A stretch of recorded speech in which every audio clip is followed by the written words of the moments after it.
Halo, ketemu lagi. Gimana? So far ini adalah video yang mungkin ketujuh ya. Mungkin ya. Nanti saya coba cek. Nah, kira-kira gimana dari teman-teman? Apakah masih ada kendala dengan pemahaman, dengan bahasa? Nanti tolong diinfokan ya di kolom komen. Nah, kali ini saya ingin bicara sedikit mengenai konteks berpuasa dari perspektif subjektifnya Cohen gitu.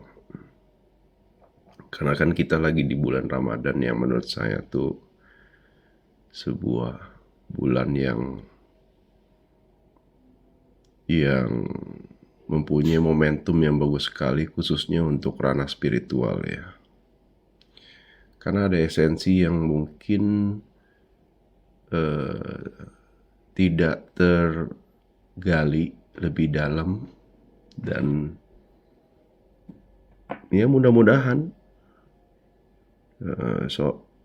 Cohen yang seorang non-muslim ini paling tidak bisa berbagi dari perspektifnya Cohen mengenai puasa. Dan kali ini saya mau bahas soal fasting atau puasa dan present saat ini. Hadir saat ini. Oke. Nah, bagi yang belum kenalkan saya Cohen.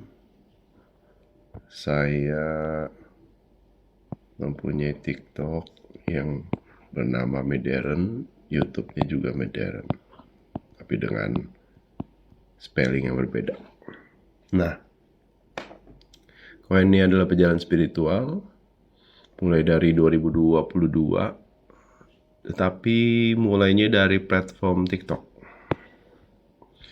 Jadi di TikTok itu Cohen ada live rutin setiap Senin, Rabu, Jumat. Ini jam 19.45-an lah. Ya, berhubung bulan puasa mungkin mundur ke 20 jam 8 malam.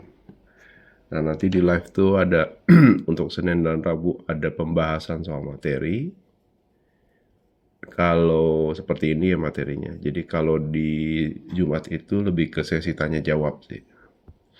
Jadi teman-teman silakan kalau mau mampir, kita ketemu di sana nanti. Oke? Nah, kali ini nih Cohen nih mau bahas soal puasa. Ya. Jadi menurut perspektif subjektif Cohen yang non muslim itu seperti apa sih puasa? Ya, karena saya juga sempat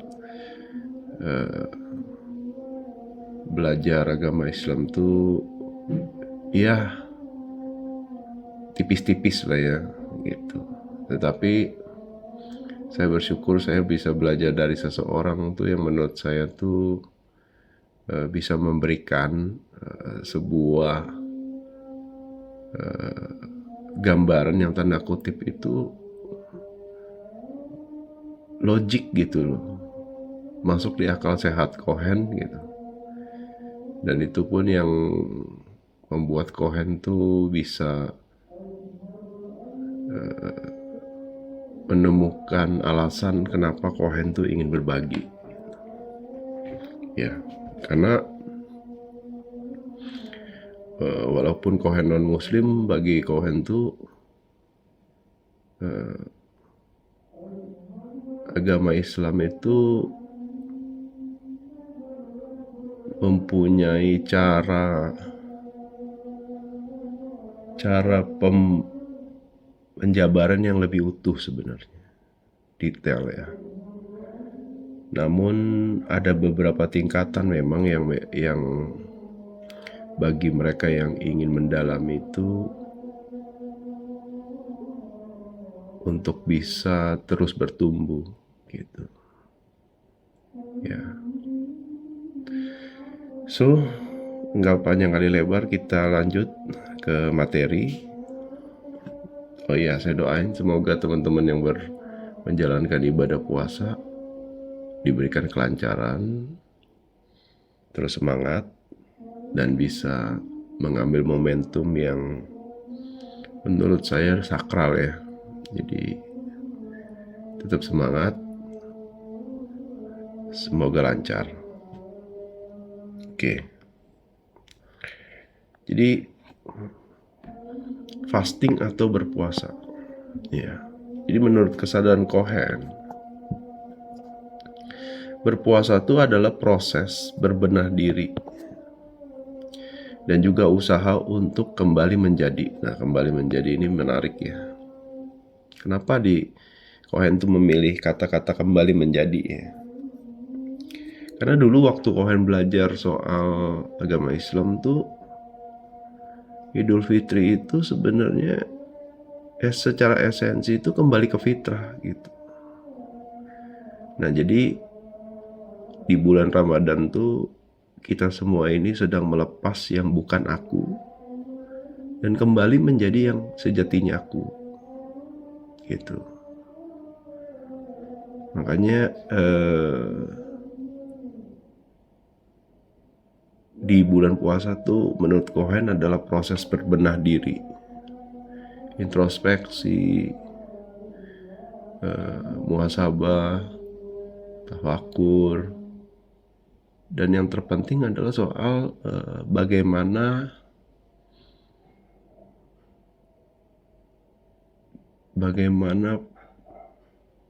proses untuk mengamati yang bukan aku dan juga melepas yang bukan aku. Nah, begitu dilepas, yang ada cuma aku gitu. Di konteks kata kembali menjadi itu adalah yaitu kembali ke fitrah. Dan berbenah diri di sini yang dimaksud ini tidak hanya mencakup sisi fisik, tetapi juga sisi mental dan juga sisi spiritual.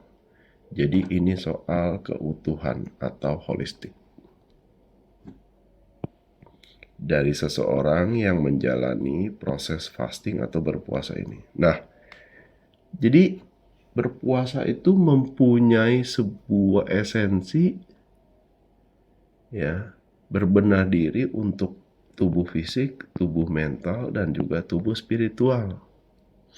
Tubuh fisik tentu saja ya menahan nafsu makan dan minum gitu. Tetapi kalau nafsu amarah, nafsu keinginan, itu yang di tubuh mental. Ya. Nah, di tubuh mental ini ada apa? Di tubuh mental ini ada yang namanya itu manas dia. Manas tuh jadinya gini ya guys. Mungkin Cohen pakai gambar ini ya. Ya. Nah, jadi menurut Cohen ini kotak inilah manasnya.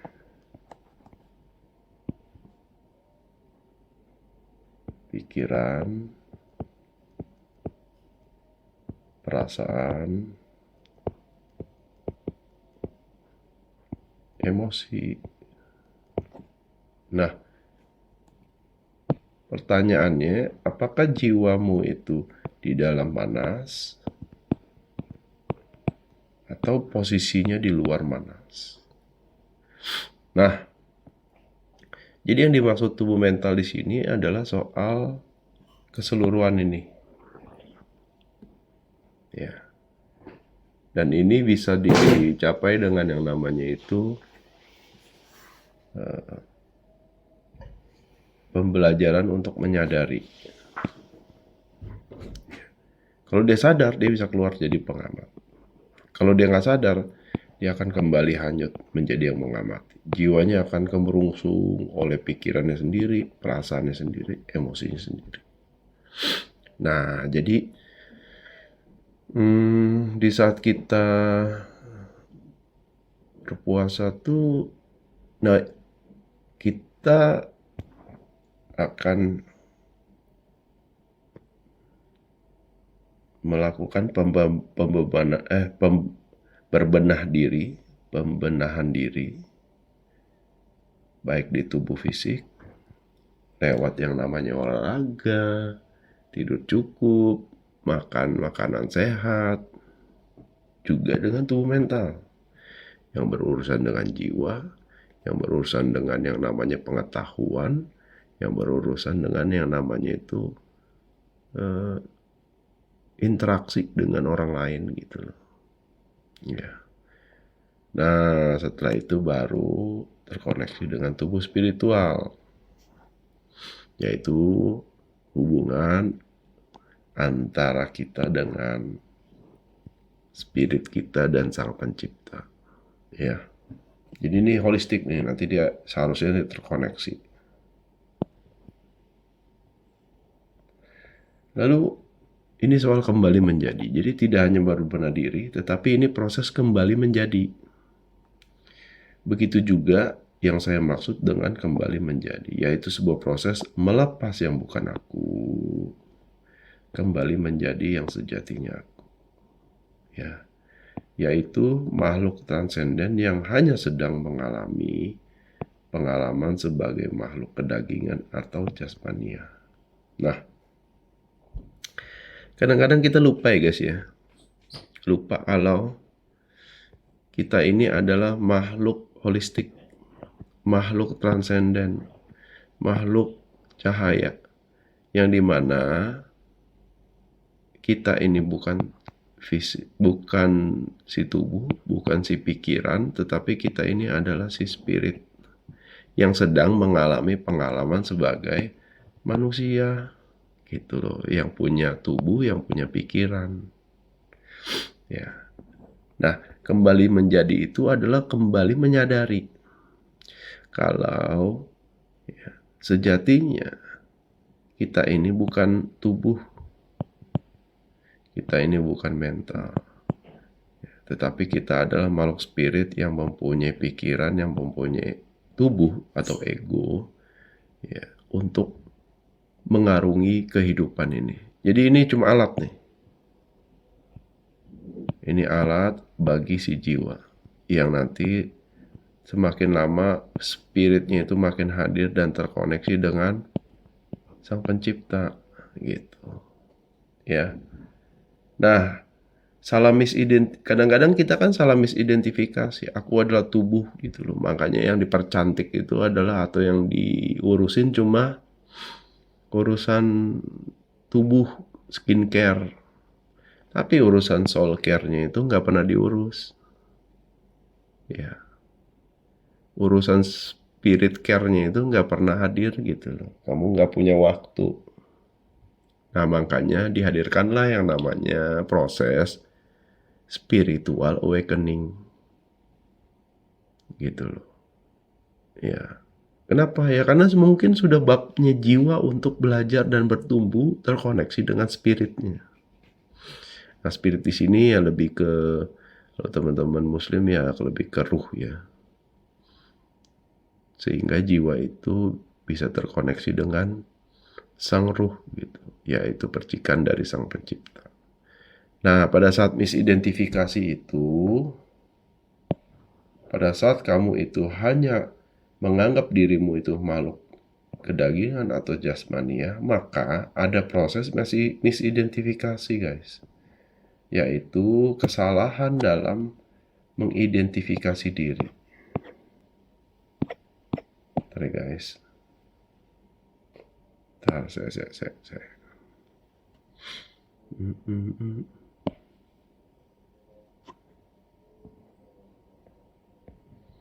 Nah, jadi ada kesalahan misidentifikasi diri di sini, yang dimana kamu yang seharusnya menjadi subjek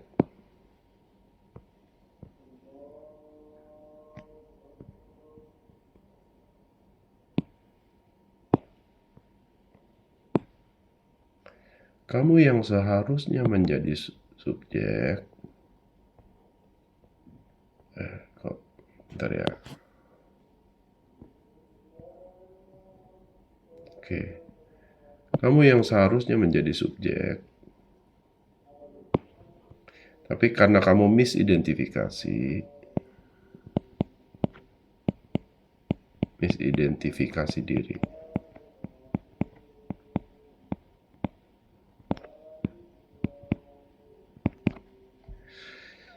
Jadi kamu itu hanya melihat keluar dan kamu itu lebih mementingkan hal-hal di luar diri sebagai subjek atau prioritas. Contoh, materi, benda-benda, jabatan, kesuksesan, ya apalagi wibawa, posisi jabatan di dunia. Ya. Jadi kamu itu apa? Kamu itu hanya objek secondary, ya nggak penting gitu. Nah di sini proses misidentifikasi ini, ya proses misidentifikasi inilah yang membuat kamu tuh tidak sadar mengenai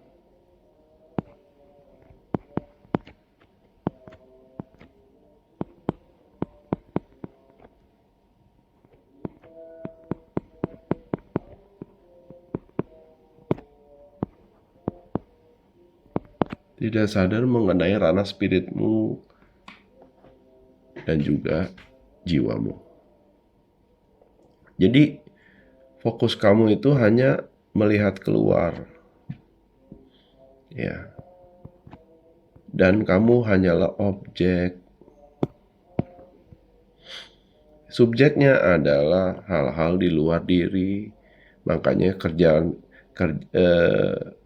makanya keseharian kamu itu hanya mengejar subjek, mengejar perolehan, mengejar materi, mengejar jabatan, yang dimana semua itu adalah bagian dari ilusi kehidupan. Kenapa? Ya karena kamu harus mengalami itu semua dan menyadari kalau itu bukan aku. Lalu akunya siapa? Aku adalah makhluk cahaya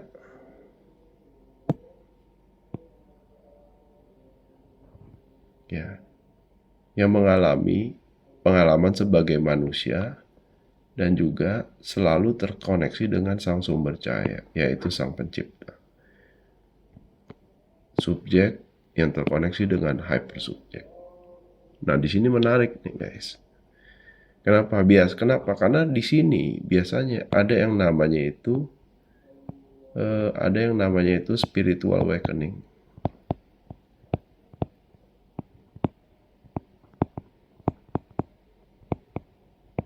Nah, spiritual awakening itu proses jiwa itu menggugat gitu loh. Kenapa?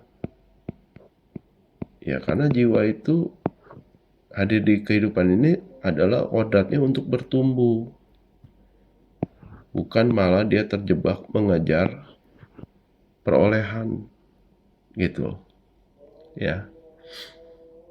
Makanya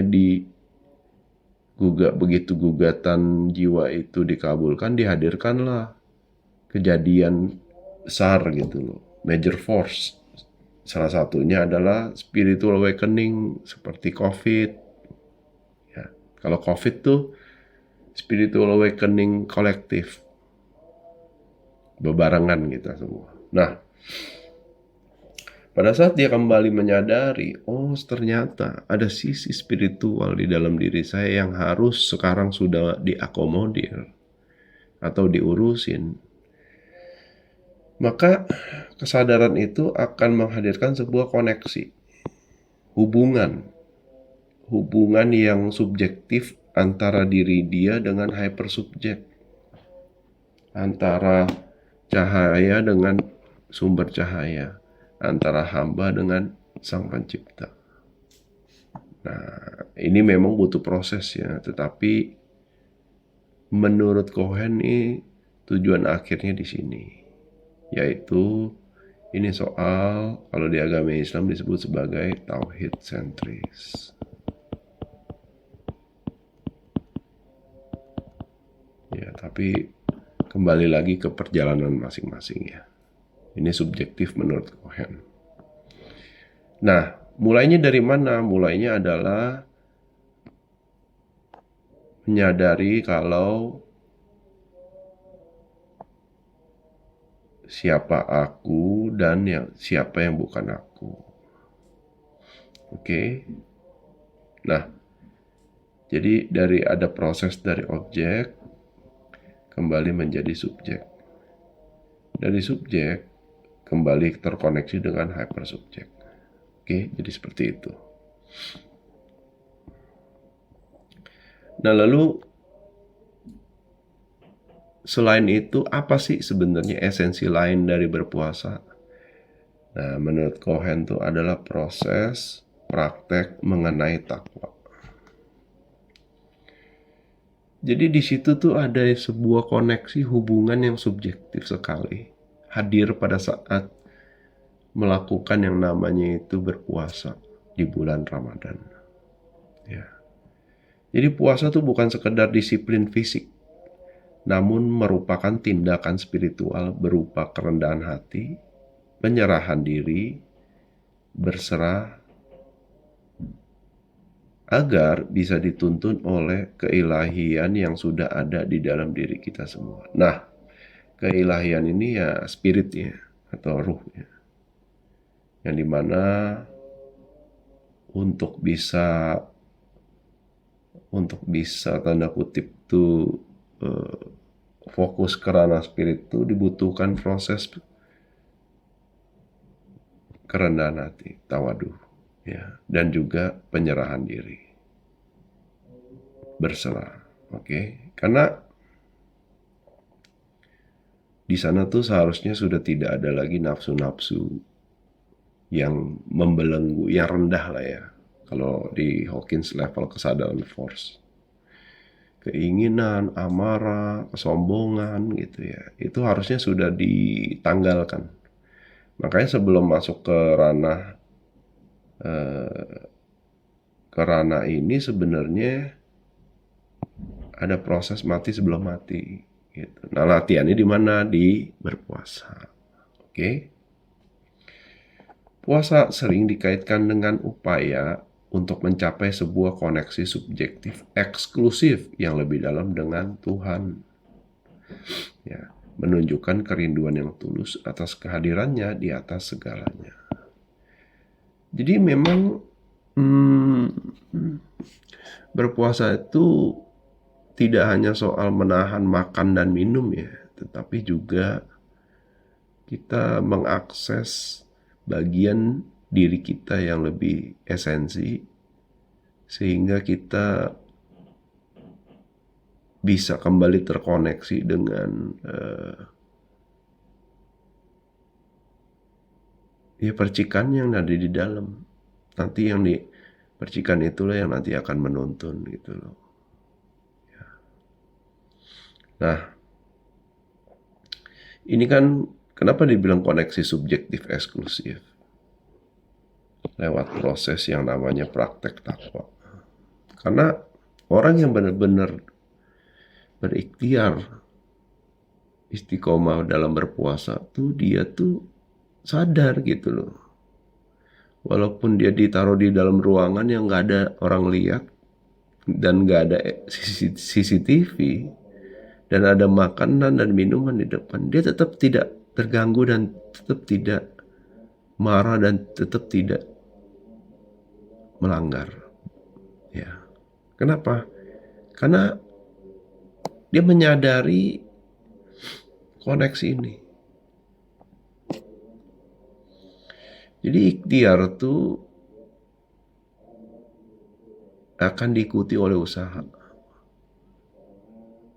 Dan apakah itu bisa menjadi sebuah hal yang konsisten?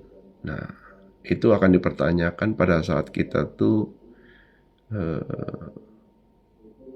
berproses dan berpraktek. Untuk apa? Menjadi takwa. Ya, jadi ya bulan Ramadan tuh berpuasa bagi yang non muslim itu sebenarnya adalah sebuah proses eh, membahas soal koneksi yang subjektif, ya, dan ranahnya lebih ke esensi sih. Jadi tujuan puasa adalah memupuk ketakwaan dalam diri kita kepada Sang Pencipta, bahwa kita ya tanpa daya dan upaya, oleh karena itu ya kita hanya bisa berusaha dan juga berserah soal hasil gitu loh. Oke. Nah, lanjut ke berikutnya adalah proses aktualisasi diri. Nah, ini kembali menjadi ini di sini nih. Ya. Dan ketika berpuasa, kita akan mendapatkan peningkatan lebih dalam soal kejernihan dalam cara berpikir dan juga cara berperilaku. Dan ini membantu agar kita bisa menjauhkan diri dari dosa, perbuatan-perbuatan tidak baik yang akan kembali ke kita, yang merugikan kita di kedepan, di kemudian hari, mengurangi niat dan perbuatan dosa, dan juga berusaha meningkatkan amal kebaikan. Nah,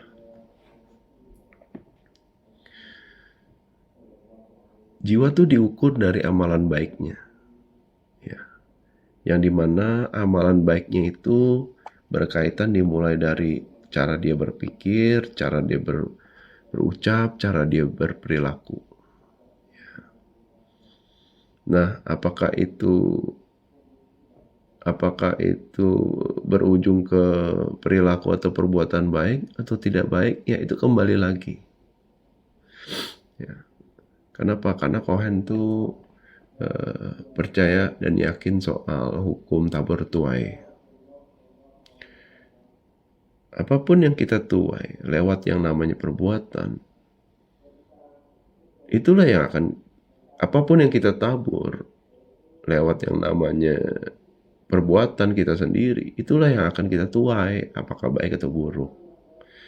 Ya, kenapa? Karena sistem hukum alam semesta itu sudah didesain sedemikian rupa agar konteks Sang Pencipta yang Maha Adil itu bisa diproyeksikan di kehidupan ini. Kalau nggak seimbang, rungkat kita semua, guys. Ya, kehidupan ini sudah rungkat. Nah, makanya proses aktualisasi diri itu adalah proses untuk benar-benar tuh kita ini menyadari secara sadar soal cara kita berpikir, cara kita berucap, cara kita berperilaku yang berujung nanti soal amal kebaikan kita sendiri. Ya. Nah, jadi bulan puasa ini juga salah satu proses untuk, ya seperti yang tadi di awal, kembali menjadi atau aktualisasi diri. Nah, permainan utamanya adalah berapa lama gitu loh kita bisa hadir di zona itu, berada di koneksi itu. Jadi pada saat kita misidentifikasi itu ada hijab, guys, di sini, guys. Sehingga koneksi-koneksi itu tidak bisa masuk. Ya, kenapa? Karena kita terbungkus oleh hijab dari luka batin, nafsu keinginan, nafsu amarah gitu kan.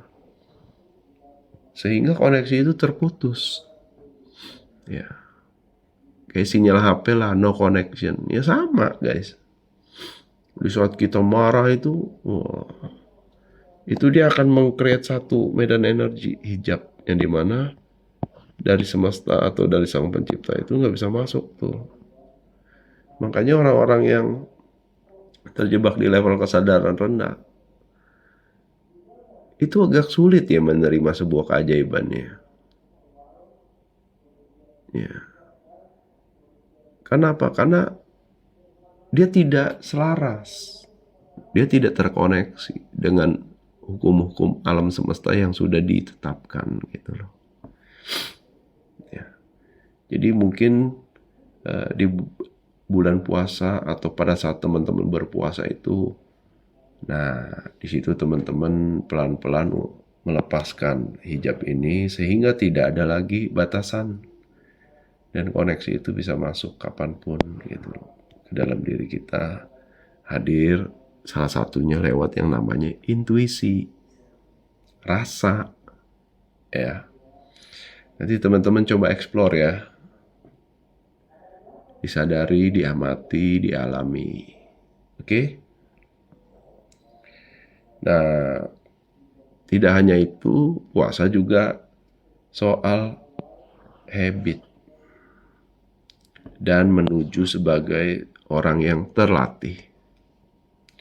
Jadi sejatinya itu tidak ada orang yang hebat sejak lahir, tetapi ini soal habit dan juga terlatih.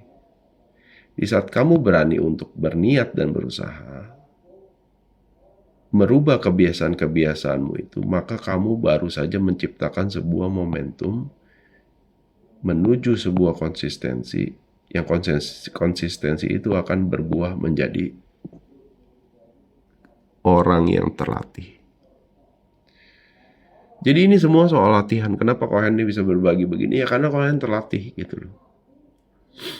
Ya, lewat misalnya live selama 2 tahun itu, lewat terus-menerus berlatih, lewat terus-menerus mengkoreksi kebiasaan-kebiasaan yang tidak sesuai itu ya dengan spiritnya Kohen. Nah Kohen tuh sekarang tanda kutip itu sudah cukup lah ya, sudah cukup bisa untuk berbagi gitu. Lewat yang namanya itu pengetahuan gitu ya. Nah, kenapa? Artinya kan ada momentum di situ. Momentum soal kenapa sih Kohen mau dan terus dijalani? Udah hampir 3 tahun ini gitu. Yaitu awalnya spiritual awakening. Ya. Dari hidup yang aman dan nyaman, ternyata semua berantakan, semua terbalik semua. Serba kekurangan, sampai minus, serba tidak ada kepastian, sampai cemas dan overthinking. Tujuannya apa? Tujuannya supaya Kohen itu menyadari kalau hidup nyaman dan aman itu membuat jiwa Kohen tuh nggak bertumbuh, guys. Ya, nggak bertumbuh. Nah, otomatis ya kembali lagi ke konteks kodrat jiwa adalah soal bertumbuh di kehidupan ini.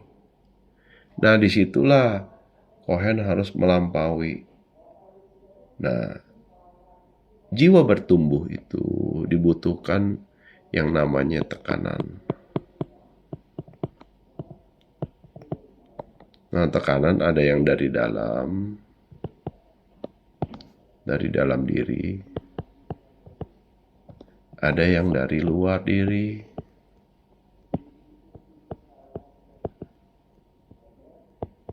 Nah, kalau dari dalam gimana? Ya kita belajar, kita mengenal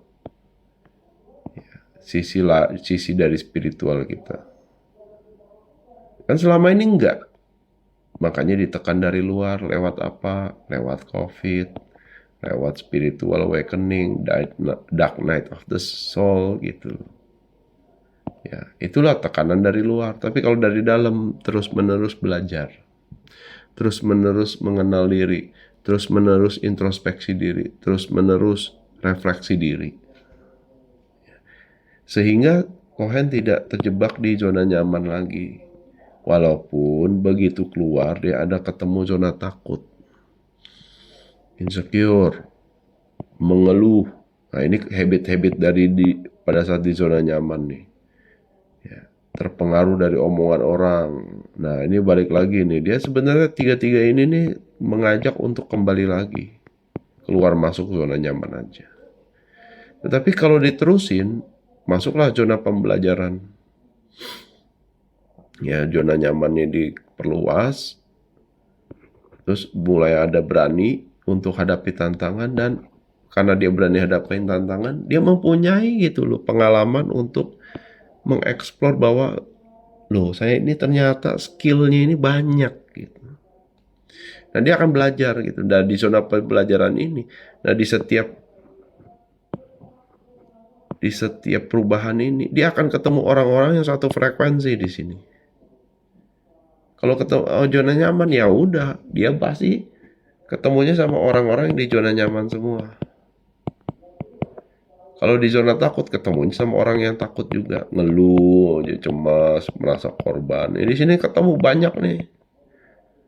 Ya, kita bisa kejebak lagi di sini nih, kelama di sini nih. Wah, dengerin, wah hidup mah beginilah, begitulah, begitu. Nah, tetapi begitu kita bisa terus melampaui, masuk ke zona pembelajaran, kita akan ketemu banyak sekali guru di sini. Ternyata ya, guru-guru itu mengarahkan kita untuk berani, mengarahkan kita untuk eksplor diri. Sampailah dia ke titik zona pertumbuhan, punya tujuan baru, berani bermimpi, berusaha yang terbaik, bertumbuh melampaui. Tapi di sini semua juga ada gurunya juga. Ya, tapi untuk jembatan menuju ke aktualisasi diri di sini. Nah, kembali menjadi itu di sini, guys. Ya. Nah, jadi semua itu tergantung dari momentum, konsistensi, dan juga menjadi terlatih. Ingat ya guys, nggak ada orang hebat, tetapi orang yang terlatih. Jadi mulailah ya, mengkoreksi habit-habitmu itu. Apakah membuat kamu terlatih dan juga membawa jiwamu bertumbuh? Nah teman-teman belajar amati, dan kalau memang perlu dikoreksi, dikoreksi. Oke. Karena di zona terlatih inilah kita akan masuk ke zona pertumbuhan atau yang lebih dikenal dengan eling lan waspodo. Jadi ada flow-nya nih di sini. Kalau ke teman-teman ketemu titik tengahnya antara diri yang fisik dengan diri yang spiritual. Disitulah teman-teman akan menyadari teman-teman bisa mengalir mengikuti aturan main, yaitu hukum alam semesta. Nah di titik itulah nanti akan ada yang namanya effortlessly success. Kesuksesan itu datang dengan sendirinya guys. Kenapa? Karena kamu berubah dari dalam diri. Ya. Gula itu tidak perlu memanggil semut. Tidak perlu promosi kalau dia itu gula. Tapi semut datang sendiri. Begitu juga dengan madu dan lebah. Oke? Jadi pahamin siapa sejatinya kamu itu. Ya. So, ya lebih kurang seperti itu. Jadi rekapnya adalah soal proses aktualisasi diri lewat yang namanya praktek takwa, dan juga kembali menjadi dan melepas yang bukan aku. Ya. So, sementara sampai di sini dulu. Semoga ada yang bisa didapat. Ya. Kalau ada yang ingin ditanyakan, silakan ketik di kolom komen. Mudah-mudahan kita bisa berinteraksi di live TikTok setiap Senin, Rabu, Jumat malam. Mulainya 19.45 nanti. Oke. Terima kasih. Selamat berpuasa. Selamat hadir di present moment saat ini, di sini sekarang. Berproses kembali menjadi, menjalankan praktek takwa dan juga aktualisasi diri. sehingga kamu bisa menjadi terlatih dan terus terlatih. Terima kasih. Kita ketemu lagi di video berikutnya. Sampai ketemu. Tetap semangat. Tetap istiqomah dalam berpuasa. Semoga menjadi amal baik buat kalian semua. Terima kasih. Yang terpenting adalah I love you all. Sampai ketemu lagi guys. Thank you.